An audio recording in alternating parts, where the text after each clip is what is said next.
You're listening to Mr. Anonymous, a voice in the dark, a companion on the path who'd rather not walk alone.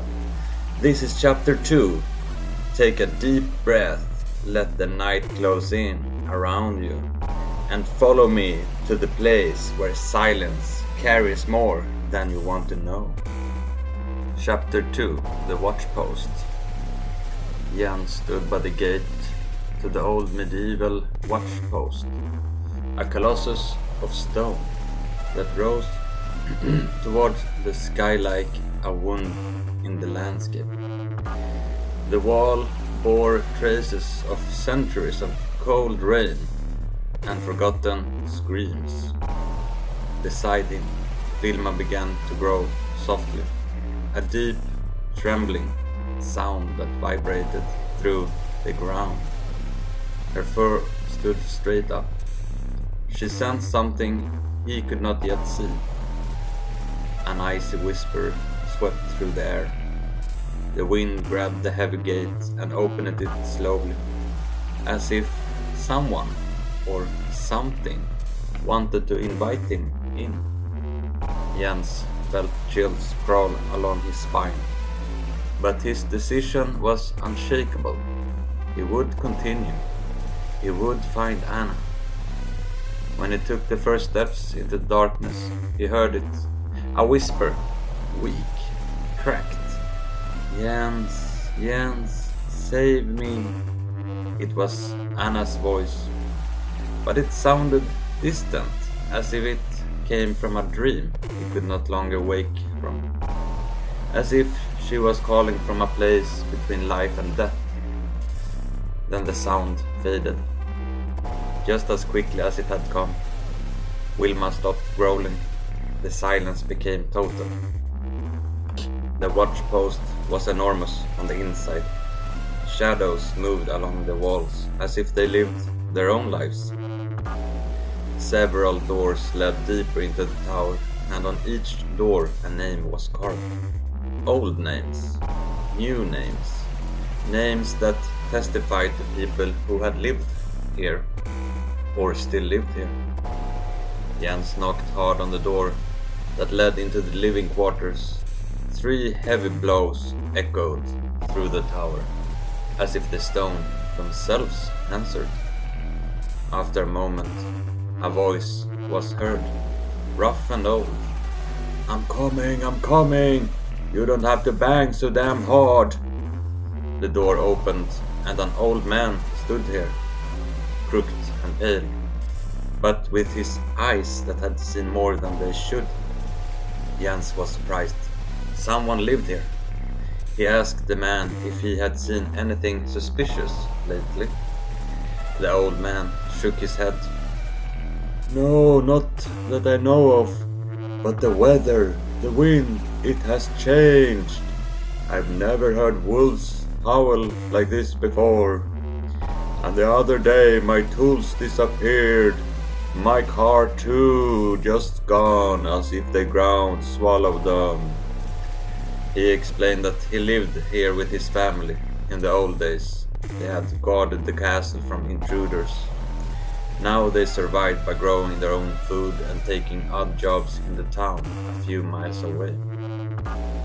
We fetch water from the old well outside the tower, he said, pointing into the darkness.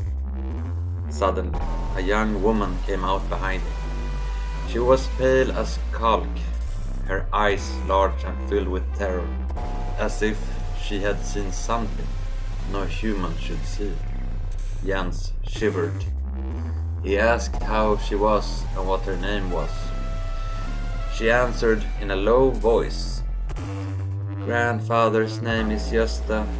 My father died when I was little. Mother too. Grandmother is gone. The rest of the family have never been allowed to meet them. She said her name was Amanda. When Gösta walked away, her expression changed. She looked at Jens with a fear that cut through him. Then she whispered, My grandfather hasn't told the whole truth. There is an old story that haunts this place. Something ancient. Something that was here long before the castle was built. The evil is still here, and it lets no one go. Everyone else has fled, but us, my family, it keeps us trapped. Jens felt the air grow heavier. What kind of evil, he asked. Amanda didn't have time to answer. A sound approaches, a deep rumbling roar mixed with whispers that curled through the corridors. The wind picked up and slammed against the door. She tried to close it, panicked, but Jens put his foot in the way. "Follow the sound," she whispered. "Follow the whispers. Follow the heavy feeling. Then you will find Anna." Jens froze. "How do you know about Anna?" She struck his foot, slammed the door shut, and locked it. Jens called her name, but no answer came, only silence. The silence so deep it felt like a grave. The tower now felt like a ghostly city within the walls, abandoned, dead, yet alive. Jens took a deep breath, shaken but determined. He chose to do as Amanda had said. He walked out into the darkness again and listened. Listened for the whispers, for the wind, for whatever would lead him to Anna. And the wind answered. The wind continued to blow in a single direction, as if all of nature had decided to guide Jens forward. The grass in front of him bent in long, sweeping motion, like a living carpet rolling out beneath his feet. The trees in the forest creaked and twisted in the same direction, their crowns pointing like fingers towards the darkness ahead. It was no coincidence, it was a path that existed for only him.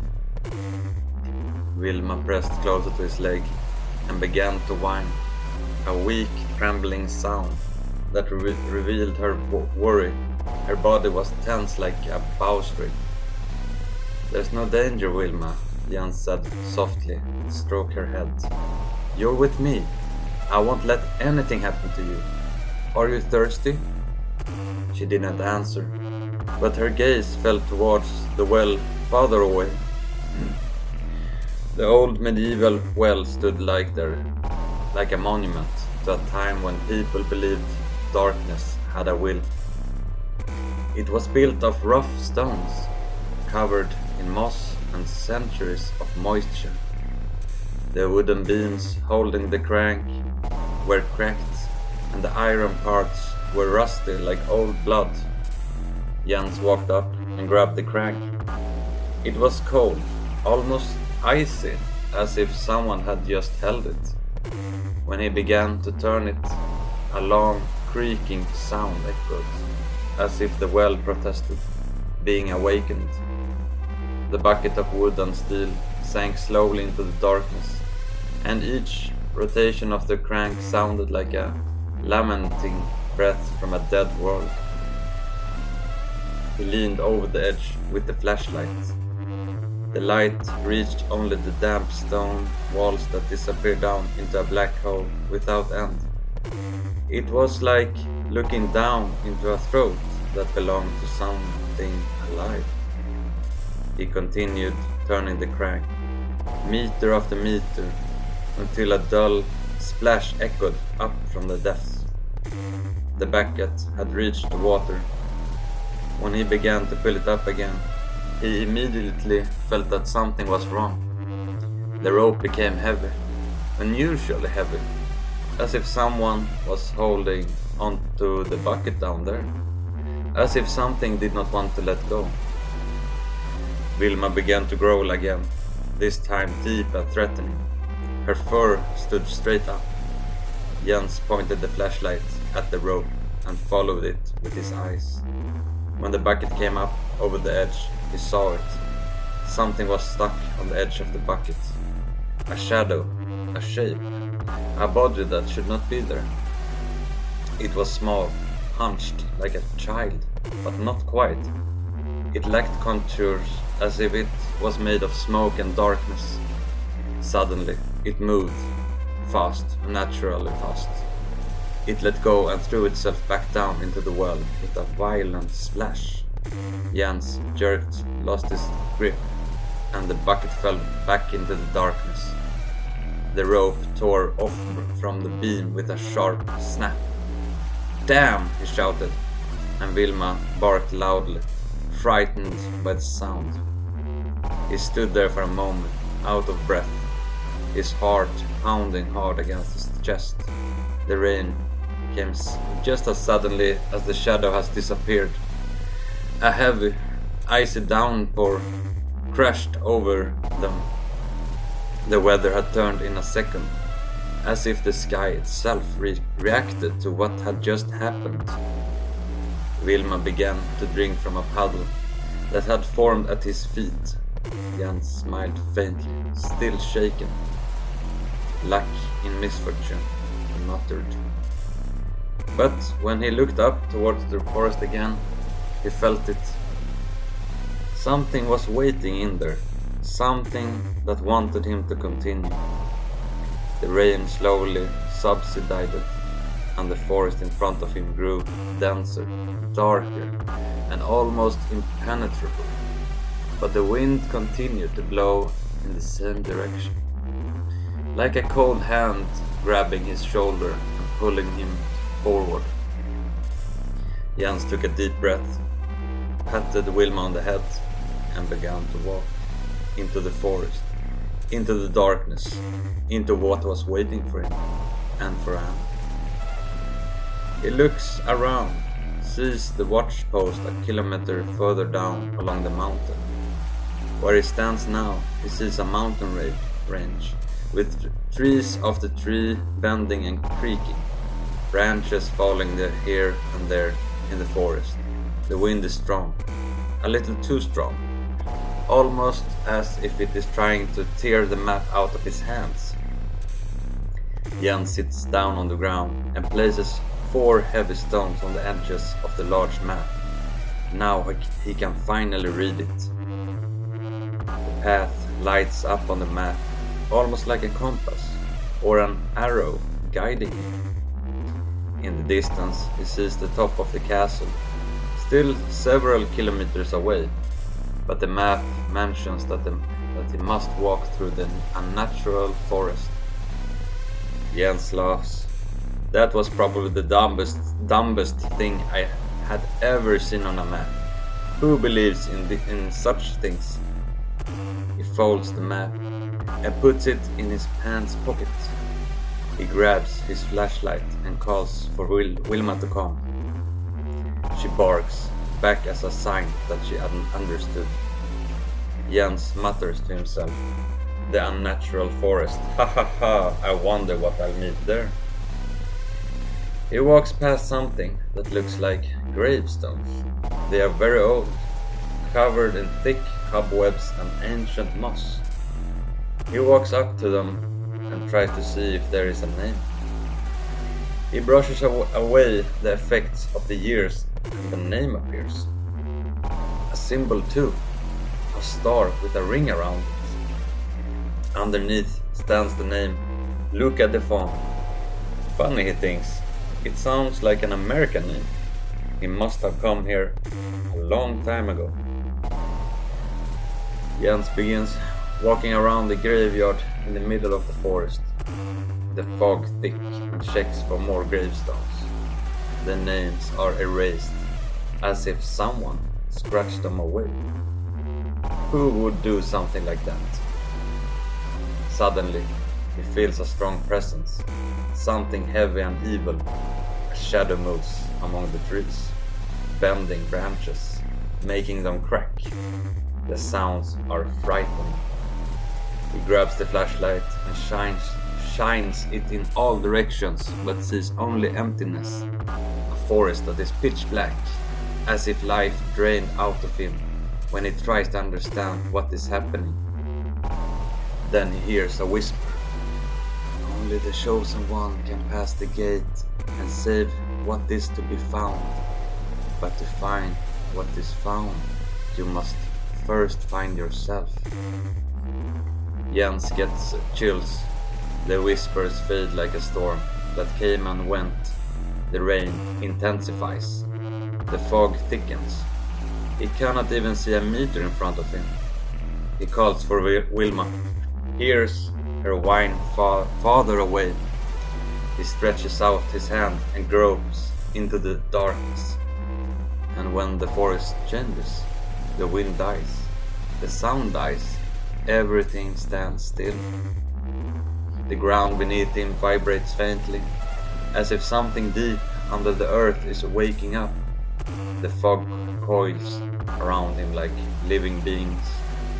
He hears a breath behind him, deep, guttural, not human. He turns slowly. A figure stands there, not fully visible, not fully formed, like a shadow, trying to remember what that body looked like.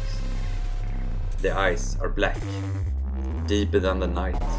It moves jerkily, as if it is stuck between two worlds. Jens takes a step back. The figure takes two forward. He feels panic rising, but something inside him forces him to stay, as if the forest is testing him, as if the map chose him for a reason he does not understand. Then a bark is heard. Wilma, close! The figure turns its head towards the sound, cracking, then back toward Jens. It opens its mouth. No sound comes out, but Jens still hears a voice in his head. You are late. The ground pulses. The fog pulls tight around him. The figure rushes forward faster than anything human. Jens throws himself to the side. It hits the ground where he stood, and the earth cracks. Jens runs. The shadow chases him. It moves like a storm, like a tear in reality. He throws himself between the trees, jumps over roots, slides in the mud. The flashlight hits a trunk and goes out. Darkness closes around him. He hears Wilma again, scared but alive. He runs towards the sound. Behind him, a scream is heard, one that does not belong in any world. Suddenly, his hand gets stuck in something sticky. He shines the flashlight. It works again, luckily. Something is pulling him, as if a tree is holding him. He takes out the axe and strikes several times. A roar echoes. It is the old man from the watchpost holding his hand. Jens has struck him deeply. The man's gaze is white, glossy, empty, as if no one is home. Jens apologized, panicked. The man mutters, "It is you! It is you!" Then he suddenly returns to himself, as if a spell has lifted. He screams in pain, wondering what has happened. Jens tears off his shirt sleeve and wraps it around the wound. He tells him about the voices, the fog, and that Wilma is gone. The man understands that everything was an accident and thanks him. He says he must go home so his family can stitch the wounds and take him to a doctor. He warns Jens, "Do not go to the castle! Something is wrong there! No one has dared to go there for hundreds of years. No one has returned alive." Jens replies, "I must! They have taken my Anna!" The man sighs and walks down the mountain. Jens stands alone again, on high alert for what will come next.